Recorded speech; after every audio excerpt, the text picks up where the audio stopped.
వచ్చిన కాలానికి నేనుంటాను, నేను దాన్ని ఎయిర్పోర్ట్ రాకుండా చూసుకుంటాను, మిమ్మల్ని కాపాడుతాను, మిమ్మల్ని దిగులు పడకుండా మీరు మీ ఇంటికి పోండా అని వాళ్ళు మాకు చెప్పి అప్పుడు మేమేం చెప్తే అన్నా మేము మీరు వచ్చినది మిమ్మల్ని కలిసేదానికి ఒక 20 జనమే, ఈ 20 జనాలకు మాత్రం మీరు చెప్తే చాలేదు, జనాలు రైతులందరూ దిగ్బంతులో ఉన్నారు, అంతా దిగులు పడిపోయి ఉన్నారు, దయచేసి మీరు మేము ఒక మీటింగ్ అరేంజ్ చేస్తాము ఆయతారున్నాడు, ఆ ఆయతారున్నాడు వచ్చి మాకు స్టేజ్లో చెప్పి వాళ్ళకి మీరు ధైర్యం చెప్పాలనా, వాళ్ళకి మీరు హామీ ఇవ్వాలా అని మేము కోరుకుంటున్నాం. దానికి వాళ్ళు ముందుకు వచ్చి సరే ఆయా నేను ఆయతారున్నాడు కంపల్సరీ మీరు యారు చెప్తే ఆడికి నేను మీటింగ్కి వచ్చేదానికి రెడీ, మీకు నేను హామీ ఇస్తాను, వచ్చి నేను ప్రజల ముందునే అందరి ముందర నేను చెప్తాను అనేసిందే వాళ్ళు మాకు హామీ ఇచ్చిరి.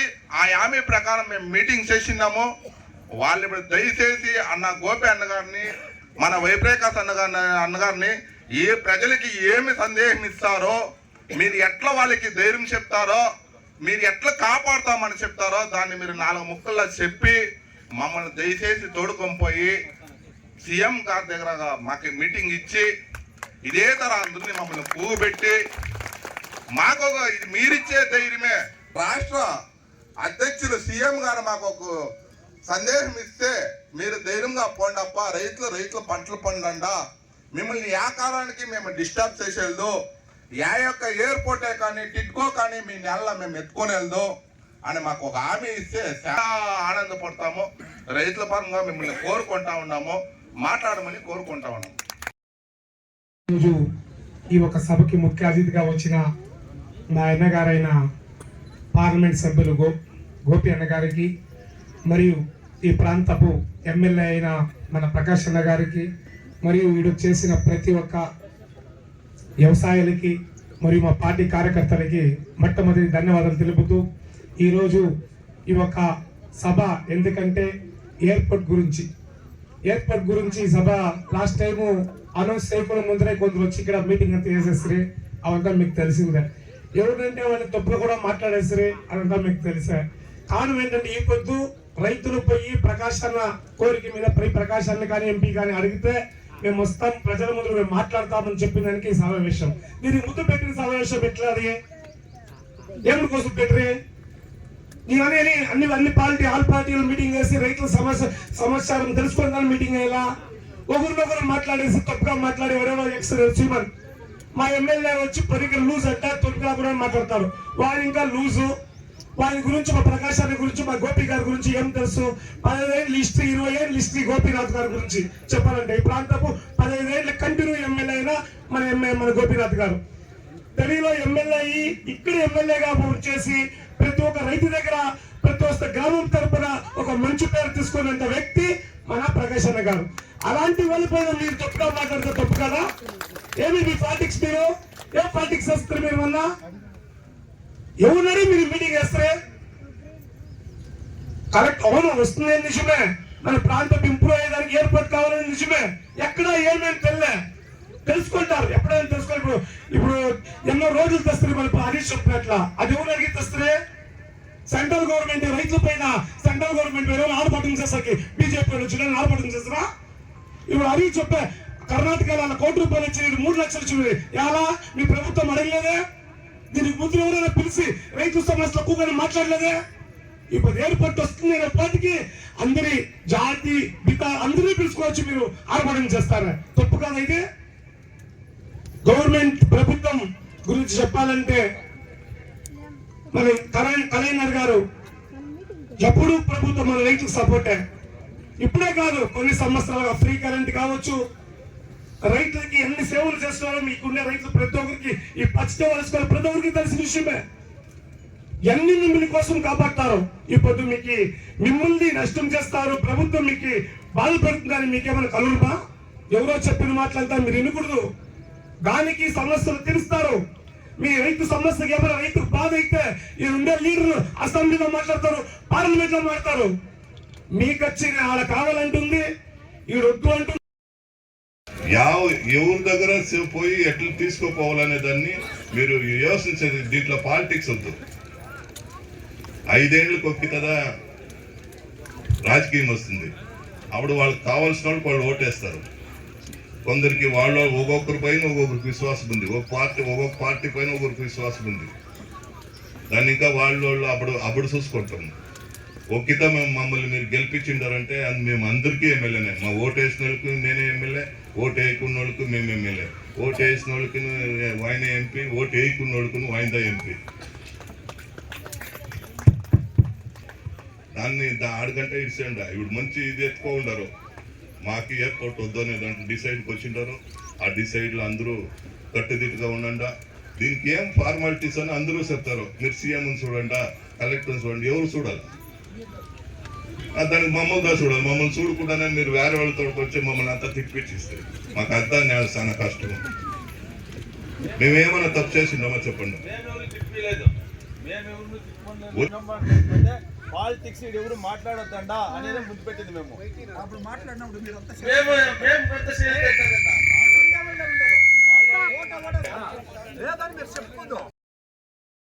ఈ detail survey numbers, TIDCO letters, ఈ న్యూస్లు పేరుకే బాగ్లూరు మధ్యలోనే వస్తా ఉందని అదే మమ్మల్ని పట్టిస్తా ఉండేది దయ్యంలాగా. ఇంకేమీ లే.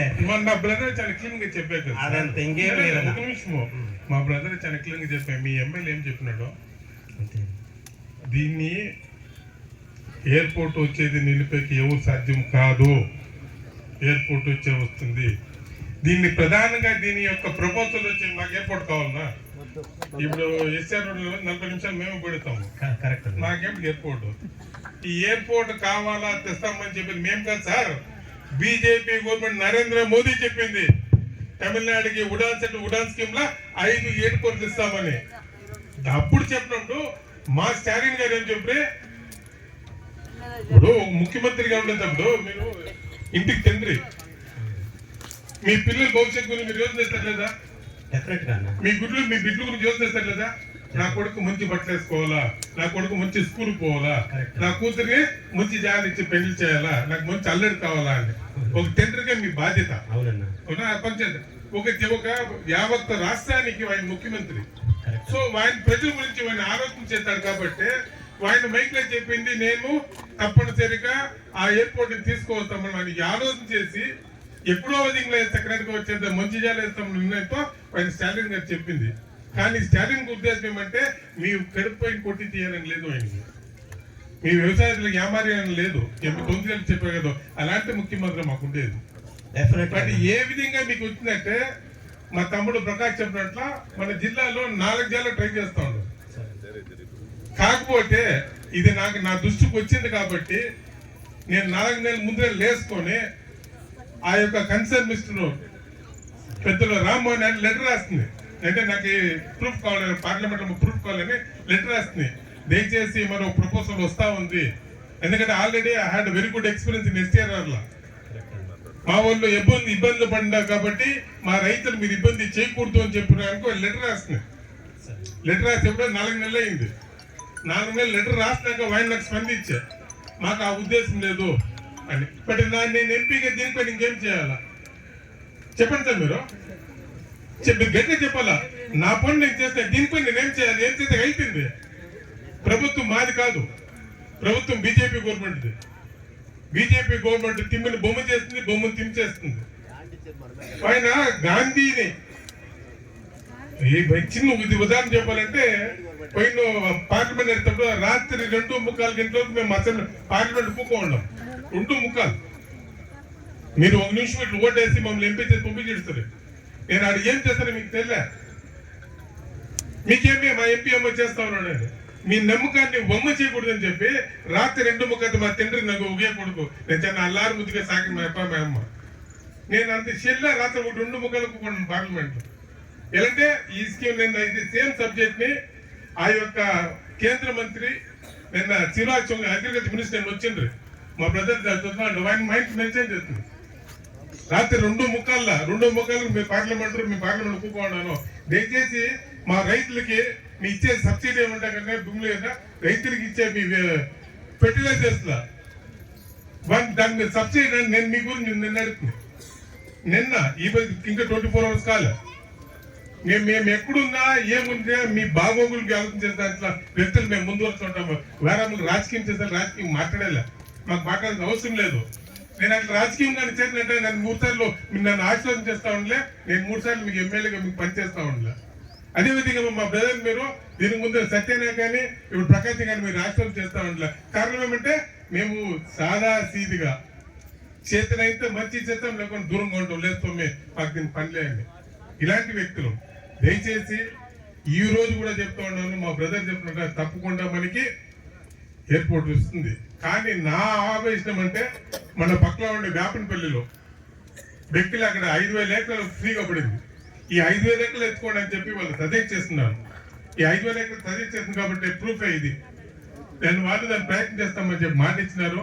తప్పకుండా ప్రస్తుత రాష్ట్ర ముఖ్యమంత్రి గారికి తప్పకుండా ఇప్పటికే మన దృష్టికి వెళ్ళింది. కాకపోతే నెక్స్ట్ జనవరిలో సంవత్సరం చేసేటప్పుడు మా బ్రదర్ ప్రకాష్ సీఎం గారు చూస్తారు. నాకు పార్లమెంట్ లేకపోతే నేను వాళ్ళతో సీఎం గారికి అపాయింట్మెంట్ తెచ్చి తప్పకుండా మీ సమస్య కూడా దృష్టికి తీసుకెళ్తాము. మీరు దయచేసి భయపడొద్దండా. బై ఛాన్స్ ఏదైనా మైనస్ లో 1% మైనస్ నాట్ ప్లస్ లో మైనస్ లో 1% మనకి ఏమైనా ఇబ్బంది జరిగింది అంటే దానికి తగిన పరిష్కారం అని చెప్పి మన ముఖ్యమంత్రులు కలిసి ఆ పరిష్కారం మనం తీసుకుంటాము. తప్పకుండా మీ కష్టసుఖాలు ఎప్పుడు మీతోనే ఉంటాను. నేనే కాదు, మా బ్రదర్ ప్రకాష్, మా గజేంద్రుడు, మేమంతా కూడా మీ జొత్తనే ఉంటాము, మీకు అండుదండ ఉంటామని చెప్పి మీకు భరోసా ఇచ్చి దయచేసి ఇంతకు ముందు మా బ్రదర్ గారిని చెప్పి సార్ మేము భోజనం చేయలేని తప్పది. భోజనం చేస్తా మాత్రమే నువ్వు భోజనం చేసి నువ్వు బాగుంటా మాత్రమే మీ ఫ్యామిలీ బాగుండేది. మీరు ఇన్ని కష్టాలు ఎవరి కోసం పడదు అనేది మీ నాన్న మీ తాత పడిన కష్టం కాబట్టి ఈ రోజు మీరు అలా కూర్చో ఉన్నారు. కాబట్టి మీరు బాగుండాలా. మీరు బాగుంటా కానీ మాలంత పొట్టాడకు కానీ కొట్టాడు కానీ జగడాల్సే ఒంట్లో స్ట్రెంత్ ఉండాలి. ఒంట్లో స్ట్రెంత్ దయచేసి మీరు భోజనం చేయండి. మీరు ఆరోగ్యం బాగా పెట్టుకోండి. అది చాలా చాలా ఇంపార్టెంట్. దయచేసి ఆరోగ్యం చూసుకోండి. షుగర్ను బీపీ తెప్పించుకోదండి. ఏమి జరగలేదు. మనకి యావది శాశ్వతం కాదు, మనమే శాశ్వతం కాదు. అప్పుడు ఉందంతా దయచేసి మీ ఆరోగ్యం బాగా పెట్టుకోండి. మీకు ఎప్పుడు మీకు అందుబాటులో ఉంటాము, మీకు కష్టసులో ఉంటాము. దయచేసి ఇక్కడ వేరే పార్టీకి చెందిన నాయకులు వాళ్ళందరూ ఒకే విన్నకం, అయ్యా మీరు ఎవరైనా కానీ మీ నాయకులతో సంప్రదించే తప్పలేదు. అదే విధంగా మీరు సంప్రదించారు ఇతర నాయకులు మీరు కించపరచొద్దండి. కించపరిస్తే ప్రయత్నం లేదు. మన కష్టాలు కావాలా, మన సమస్య పరిష్కారం కావాలా. కానీ ప్రకాశం తిట్టే కానీ, గోపినాథ్ తిట్టే కానీ, సత్యాన్ని తిట్టే కానీ, గజాన్ని ముట్టే కానీ మరి జరిగేదేముంది. ఆ రోజు కానీ మాట్లాడే ఓహో అందుకు క్లాప్స్ కొట్టేది కానీ పని జరగలే. కాకపోతే మా ప్రకాష్ చెప్పినట్టు ఎవరన్నా ఏ ఒక్క రాజకీయంలో కొద్దిగా కోపం చేసుకుంటే ఇబ్బంది అయ్యేది, కష్టం వచ్చేది, బాధపడేది మన రైతులు. దయచేసి మనకి రాజకీయం వద్దు. ఇప్పుడు ప్రస్తుతానికి రాజకీయానికి మనకి 90 దినాలు ఉంది. 90 దినాలు అయినాక మనం రాజకీయం మాట్లాడుకుంటాం. ఆ 90 దినాల వరకు మనమంతా కూడా కలిసికట్టుగా మన సమస్యలకి పరిష్కారం అనుకుంటాం. దానంతా మీరు ఏమి నిర్ణయం తీసుకుంటానో మీకు నేను మా బ్రదర్ ప్రకాష్ మీతో ఉంటాము. నాతో పాటు మా గజేంద్ర ఉంటారు కదా, గట్టిగా ఉంటారు గట్టిగా మేమంతా కూడా మీతో ఉంటాము. మీరు ధైర్యంగా ఉండని చెప్పి మాకు ఏదని చెప్పి రాసేకి గీసేకి మాకు సలహా ఇచ్చేకి మా యొక్క పెద్దలు చిన్నగుట్ల ఉన్నాడు. ఆయన కలం పెడితేనే జరిగేది. ప్రతి ఒక్కటి ఆయన చెప్పి ఆయన రాయాలి. కాబట్టి ఇక సమస్యలు భయపడొద్దండి. సాధ్యమైనంత వరకు మన యొక్క సమస్యల్ని మాట్లాడి పరిష్కారం చేసుకోండి చెప్పి హామీ ఇచ్చి ఈ యొక్క కార్యక్రమానికి పిలిచి నేను చేసిన పనుల్ని ఒక విధంగా ఇంతకు ముందు జరిగిన సమావేశాలు చేసిన ఆ యొక్క అగ్రికల్చర్ నాయకులకి ప్రత్యేకంగా నా తరఫున మా ప్రకాష్ తరఫున ధన్యవాదాలు తెలియజేసుకుంటాం. ఎందుకంటే వాళ్ళ ఆ సమావేశం జరిగింది కాబట్టే ఇప్పుడు మేము ఏం చేసినామని చెప్పి మీకు చూపించే ఒక అవకాశం మాకు కల్పించినారు. కాబట్టి మీ తరఫున వాళ్ళకి ప్రత్యేకంగా నా యొక్క ధన్యవాదాలు తెలియజేసుకుని సెలవు తీసుకుంటాను. జై హింద్, జై శ్రీరామ్. సో దీంట్లో పారాగ్రాఫ్ ఇది ఆల్రెడీ నేను చదివినాను. ఈ లెటర్ అవేర్నెస్ నాకు బాగుంది. దాన్ని షార్ట్గా ముగిస్తున్న వాళ్ళ టైం వేసేందుకు ఇంట్రెస్ట్ లేదు. ఇక్కడ ఎయిర్పోర్ట్ కానీ వస్తే గ్రీన్ ఫీల్డ్ ఎక్కకూడదు అట్లనేది ఇట్లా సబ్జెక్ట్ ఉంది. సో దానికి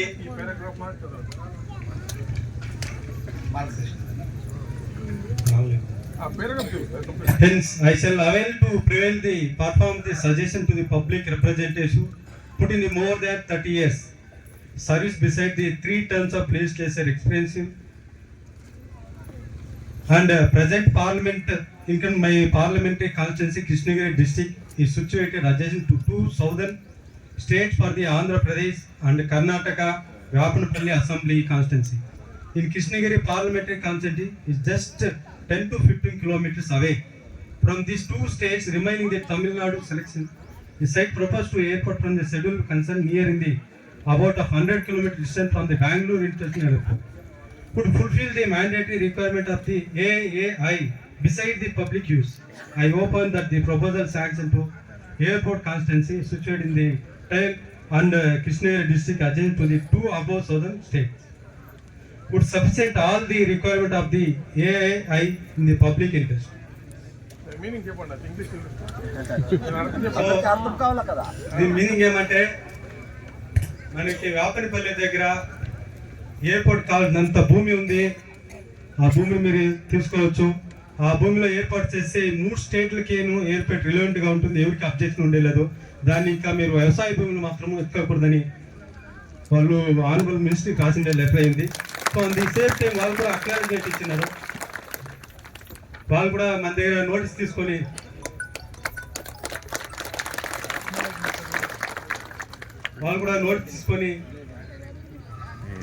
రామ్మోహన్ నాయుడు అంటే ఇంకొకసారి ఎక్స్ప్లెయిన్ చేసి, రామ్మోహన్ అంటే airport minister central government. So ఆయన మనకి అక్నాలెడ్జ్మెంట్ కూడా ఇస్తారు. ఏమంటే ఆయన డెఫినెట్ గా నేను అగ్రికల్చర్ భూమి ఎత్తుకునేదని చెప్పి 3 పారాలు క్లియర్ గా ఇచ్చినారు. సో ఇది జరిగిన 22 సెప్టెంబర్ 2025. సో దాని ఇంకా ముత్తాలి, పలవనపల్లి, అడవనపల్లి, దాసేపల్లి, పెద్ద ముత్తాలి, అట్టూరు, అలేనత్తం, காருப்பட்டி, நந்திமங்கலம், சூடகானப்பள்ளி, வெங்கடேஸ்வரம், படுதல்பள்ளியிலிருந்து இன்னைக்கு நம்மளோட விவசாய சகோதரர்கள் அவங்களுக்கு ஏற்பட்ட இல்லங்களை பத்தி இன்னைக்கு ஒரு மீட்டிங் வச்சிருக்காங்க. இந்த மீட்டிங்ல கிட்டத்தட்ட இந்த பகுதியில் உள்ள விவசாய நிலங்கள் அத்தனையுமே மத்திய அரசாங்கம் உடான் ஸ்கீம்ல அறிவிச்சிருக்கிற ஏர்போர்ட்டுக்கு எடுத்துக்கொண்டாங்க. எங்களுக்குள்ள வாழ்வாதாரம் ரொம்ப சங்கடமா இருக்கு. அதுக்கு நிவர்த்தி ஏதாச்சும் நீங்க பண்ணீங்கன்ட்டு என்கிட்டயும் இந்த பகுதியோட சட்டப்பேரவை உறுப்பினர் தம்பி வை பிரகாஷ் அவரோடும் சொன்னாங்க. இங்க வர்றதுக்கு முன்னால பிஜேபி ஆளும் கட்சிக்கு சேர்ந்த சில நண்பர்கள், அதிமுக சேர்ந்த சில நண்பர்கள் ஒரு கூட்டத்தை கூட்டி மக்களுக்கு தவறான வதந்திகள் பரவுற மாதிரி சில வார்த்தைகள் சொல்லியிருக்காங்க. அதுக்கு அவங்களோட பயத்தை போக்குறது விதமாக இன்னைக்கு இந்த மீட்டிங்ல இன்னைக்கு ஏற்பாடு பண்ணிருக்காங்க. கிட்டத்தட்ட 20 வில்லேஜஸ் நம்ம அக்ரிகல்ச்சர் ஃபார்மர்ஸ் விவசாயிங்க வந்திருக்காங்க. அவங்களுக்கு என்ன நடந்தது, என்ன அவல இருக்கு, என்ன ஸ்டேஜ்ல இருக்குன்ட்டு நாங்க எடுத்து சொன்னோம். அதே மாதிரி இன்னைக்கு தமிழ்நாடு ஆளும் அண்ணன் தளபதியார் சார்பில் உங்களுக்கு எந்த விதமான இல்லங்கள் வந்தாலும் நாங்க கூட இருக்கிறோம். ஏதாவது அப்படி உங்களுக்கு ஒரு பிரச்சனை வந்தால் அந்த பிரச்சனையை அவரோட பார்வைக்கு எடுத்து சொல்லுவோம். நானும் தம்பி பிரகாஷ் அவர்கள் உங்களுக்கு உறுதி சொல்லியிருக்கிறோம். நிச்சயமாக எங்கள் குற்ற முறையில் இப்ப இருக்கிற நம்மளோட ஆட்சி திராவிட முன்னேற்ற கழகத்தின் தலைமையேற்று நடத்தி கொண்ட அண்ணன் தளபதி அவர்கள் நிச்சயமாக மக்களுக்காக 24 மணி நேரத்துல குறைஞ்சபட்சம் 22 மணி நேரம் சிந்திக்கிற ஒரு நல்ல அண்ணன். அவருக்காக அவர்கிட்ட எடுத்து சொல்லி இந்த பிரச்சனைகளை தீர்வு காண சொல்லியிருக்கிறோம். எங்களை பொறுத்தவரை நிச்சயமாக இன்டர்நேஷனல் ஏர்போர்ட் நிச்சயமா வரும். எங்களுக்கு தேவை ஏர்போர்ட் நிச்சயமா இந்த பகுதிக்கு, இந்த மாவட்டத்துக்கு தேவை. அந்த எந்த இடம்ன்றது இன்னும் தேர்வு செய்யவில்லை. அந்த மக்களுக்கு அதோட பயம் நீக்கிற அளவுக்கு இன்னைக்கு மீட்டிங் நடத்திருக்கிறோம். நிச்சயமாக இந்த உங்கள் வாயில மக்களுக்கு நீங்க தைரியமா இருக்கலாம். பட் எங்க தம்பி சொன்ன மாதிரி ரொம்ப அழகா சொன்னாரு. 20 வருஷத்துக்கு முன்னால நம்ம சைக்கிள்ல வந்தோம், அப்புறம் மோட்டர் பைக்கு, இன்னைக்கு காருங்கன்ட்டு நாங்களும் டெவலப் ஆகிறோம். நம்ம பகுதியை டெவலப் ஆகணும்னா நம்மளுக்கு இந்த மாதிரி ரயில்வே ப்ராஜெக்ட் ஆகட்டும், இன்டர்நேஷனல் ப்ராஜெக்ட் நமக்கு தேவை. பட் அதே நேரத்துல நம்ம விவசாய நிலங்களுக்கு போகாம பார்த்து கொண்டிருக்கிற கடமையா நம்மளுக்கு இருக்கு. நிச்சயமாக இந்த பிரச்சனை மாண்புமிகு முதலமைச்சர் அவர்களுக்கு எடுத்துக்கொள்ள சொல்லி கொடுக்கிறார். நன்றி சார். சார், இப்போ அவங்க தொடர்ந்து பிஜேபியோ ஏடிஎம்கோ இது தொடர்ந்து அரசியல் பண்ணிட்டே இருக்கிறாங்க. நேற்று கூட அவங்க சென்ட்ரல் மினிஸ்டர் பார்த்திருக்காங்க. அவங்க தொடர்ந்து இது பண்ணிட்டே இருக்காங்க. அது நம்ம என்ன ஸ்டெப் எடுப்போம் சார்? இதுல பாராளுமன்ற உறுப்பினராக நான் செஞ்ச பணிகள் உங்களுக்கு ஜஸ்ட் உங்க கவனத்துக்கு, இது பூரமா கட்டிங்ஸ். இது இப்ப நேற்று முந்தின எடுத்தது இல்ல. இது நான் மத்திய அமைச்சர் பார்த்தது. மத்திய ரயில்வே மினிஸ்டர் மாண்புமிகு திரு aviation minister mister Rammohan Naidu பார்த்தது. அவரு கொடுத்திருக்க லெட்டர், அந்த லெட்டர் உங்களுக்கு 2-3 காப்பியை கொடுத்துறேன் நானு. அதோட கண்டென்ட் என்னன்னா லாஸ்ட் பேராகிராஃப்ல ரொம்ப கிளியரா கொடுத்துருக்கேன் நானு. எங்க பகுதியில் எந்த விதமானாலும் விவசாய நிலங்கள் நீங்க எடுக்கக்கூடாது, விவசாய பூமிகள் நாங்க விட மாட்டோம் கொடுத்துருக்காங்க. அதுக்கு உத்தரவாதமா அவரும் மேக்சிமம் முடிஞ்ச அளவுக்கு கொடுக்க மாட்டோம், அவரு லெட்டர் கொடுத்துருக்காங்க. சோ எங்க பணிகள் நாங்க செஞ்சுட்டு இருக்கிறோம். நிச்சயமாக இதை மாண்புமிகு முதலமைச்சர் கவனத்துக்கு கண்டிப்பா சொல்றோம். வேப்பனப்பள்ளி தொகுதியில் எந்த இடத்துல இல்ல அங்க கேட்டிருக்கோம் சார். வேப்பன தொகுதி இருக்கு. வேப்பனப்பள்ளி ஏன் பக்கம் நம்ம ஓசூர்லயே இப்ப நம்ம கிட்ட இருக்கு பார்த்தோம்னா பைமாஸ் லேண்ட் நம்ம கிட்ட கிட்டத்தட்ட 1500 ஏக்கர் பைமாஸ் லேண்ட் நம்ம கிட்ட இருக்கு. அது கவர்மெண்ட் தெரியும் எது பெஸ்ட். ஸோ அது எடுத்துவாங்க. ரெண்டாவது என்ன, நான் ரீசெண்டா மினிஸ்டர் பார்க்கும் மினிஸ்டர் நம்மளுக்கு 2 சொல்லியிருக்காரு எனக்கு.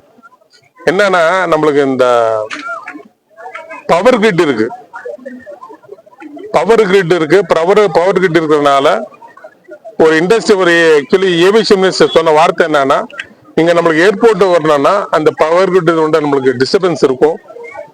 அதே போல அந்த டிஸ்டர்பன்ஸ் இல்லாம அந்த கிளியரன்ஸ் சர்டிஃபிகேட் நம்மளுக்கு கொடுக்க வேண்டியது டிஃபென்ஸ்ல இருந்து கொடுக்கணும். இன்னைக்கு டிஃபென்ஸோட மினிஸ்டர் மாண்புமிகு திரு ராஜ்நாத் சிங் அவர்கள் அந்த டிபார்ட்மெண்ட்ல இருந்து நம்மளுக்கு கிளியரன்ஸ் கொடுத்தா மட்டுமே எங்க ஏர்போர்ட் வர முடியும். சாத்தியம் கிடையாது. நான் அவட்ட கேட்பேன், நீங்க எங்களுக்கு சொல்லிட்டு நீங்க பக்கத்துல கொப்பத்தை நீங்க கொண்டு போயிட்டு போறீங்க, அதனால நீங்க கொப்பத்துக்கு வேணும், எங்களுக்கு எங்க மாவட்டத்துக்கு வேணும்னா எங்களுக்கு வேப்பன்பள்ளி மாவட்டத்துல வேப்பன்பள்ளி தொகுதியில கிட்டத்தட்ட 5000 ஏக்கர்ஸ்க்கு பிக்கிலி இடத்துல நீங்க கொடுங்கன்னு கேட்டுருக்கேன் சார். நிச்சயமா இந்த பகுதிக்கு கண்டிப்பா எங்க மாவட்டத்துக்கு தேவை. எங்களுக்கு எல்லாமே யூஸ் பண்றதுனா இந்த நம்மளுக்கும் சரி, பக்கத்துல ஆந்திராவுக்கும் ஈஸியா இருக்கிற ஒரே ஒரு வியாபாரம் தொழில் தகுதி அந்த கேட்டிருக்கோம். அதுல கிட்டத்தட்ட 5000 ஏக்கர்ஸ் வேஸ்ட் இருக்கு, ஃபாரஸ்ட் லேண்ட், அந்த இடத்துல பண்ணலாம் கேட்டிருக்கோம். Okay, thank you. Right sir.